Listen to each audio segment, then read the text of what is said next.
wanted to do a really quick video on different CPAP or APAP masks.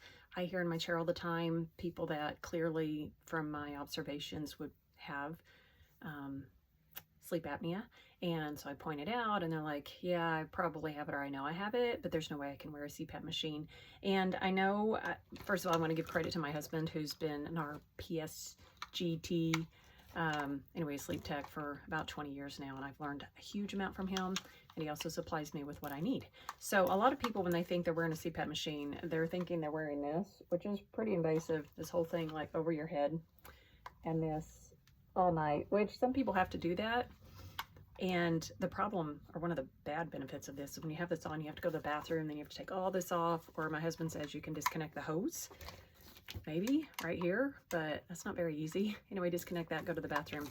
This is needed whenever you can't breathe through your nose, and there's a lot of people who can't breathe through their noses because they have a deviated septum or things like that. That's where, as myofunctional therapists, we go through and try to figure out what is causing any nasal obstruction. If it's deviated septum, maybe have that corrected. It could be allergies. It could be you just need to do nasal rinses every night and wear nasal strips, and that can help. But if you can't breathe through your nose and you can only breathe through your mouth, this may be what you have to use. But if you are able to breathe through your nose, this device I felt like was pretty incredible compared to the other, except you might look like an elephant, you know, with that coming out of your nose. But that's all it is, just a single strap and this little bitty cushy nose cushion pillow. There are some where they have like prongs that come out of here that go right into the nostrils. I know my daughter wore one of those and she felt like it, after a while, it caused her nose to be sore right here. But this one just sets right up against it. So the letters go on the bottom.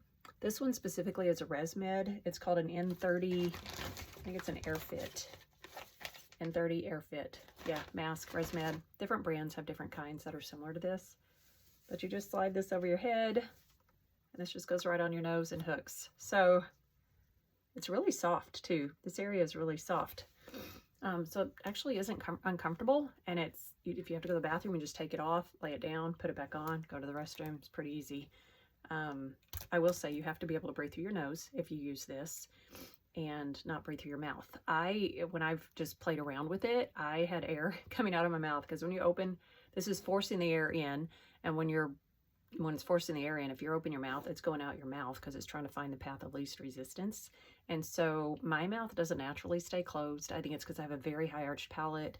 I've done myofunctional therapy. My tongue goes up. If I'm on my side, I'm fine.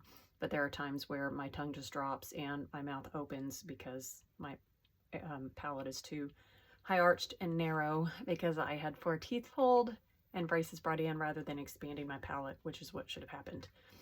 But if I take my mouth closed, it pretty well works when I play around with this. But I've talked to several patients who use this only, and they love it. And I ask them, like, don't you have issues with your mouth opening and the air blowing out? And they said, no, my mouth stays closed all night. So if you can breathe through your nose and you keep your mouth closed, which you can do things to try to make that work, then this might be a good fit for you. But it's totally doable, in my opinion, totally worth it. Yeah, just wanted to show you all that.